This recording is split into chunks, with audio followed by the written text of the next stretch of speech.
తెలంగాణ రాష్ట్రంలో బంజారా లంబాడీలకు కుల ధృవీకరణ ఎస్టీ సర్టిఫికెట్లు ఎట్టి పరిస్థితుల్లో జారీ చేయకూడదని ఆదివాసీ స్టూడెంట్ ఫోరం అధ్యక్షుడు బట్టా వెంకటేశ్వర్లు కోరారు. ఉస్మానియా యూనివర్సిటీ మాట్లాడుతూ 1950 తర్వాత వచ్చిన ఎవరికి కూడా ఆదివాసీల లక్షణాలు లేవన్నారు. వలస వచ్చిన లంబాడీల వల్ల తమ ఉనికిని కోల్పోయే ప్రమాదం ఉందన్నారు. ఆదివాసీల హక్కులను అవకాశాలను మొత్తం కొల్లగొడుతున్నారని ఆవేదన వ్యక్తం చేశారు. ఇక ఆదివాసీలు అంటే సంస్కృతి సాంప్రదాయాలు కలిగినటువంటి పురాతన తెగ అన్నారు.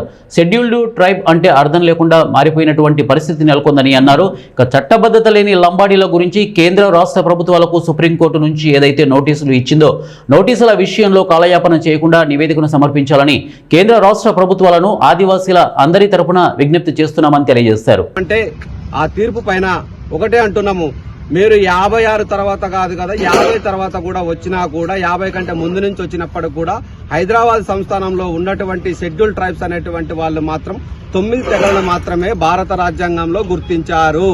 కాబట్టి 50 కావచ్చు 56 తర్వాత కావచ్చు 76 తర్వాత వచ్చినటువంటి వాళ్ళు ఎవరికి కూడా ట్రైబల్ లక్షణాలు లేవు. మేము అనేది అదే, అసలు మా ఆదివాసులకు సంబంధించినటువంటి ఉనికిని కోల్పోయే పరిస్థితి ఏర్పడ్డది.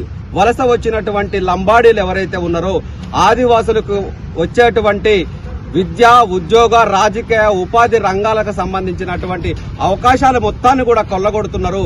ఇవాళ మా పరిస్థితి మొత్తం కూడా ఉనికి కోల్పోయే పరిస్థితి కనపడ్డది. ఆదివాసులు అంటే ప్రాచీనమైనటువంటి సంస్కృతి సంప్రదాయాలు కలిగినటువంటి తెగ కలిగినటువంటి వాళ్ళం మేము. అసలు షెడ్యూల్ ట్రైబ్ అనేటువంటి దానికి అర్థం లేకుండా మారిపోయిన పరిస్థితి కనిపిస్తా ఉంది.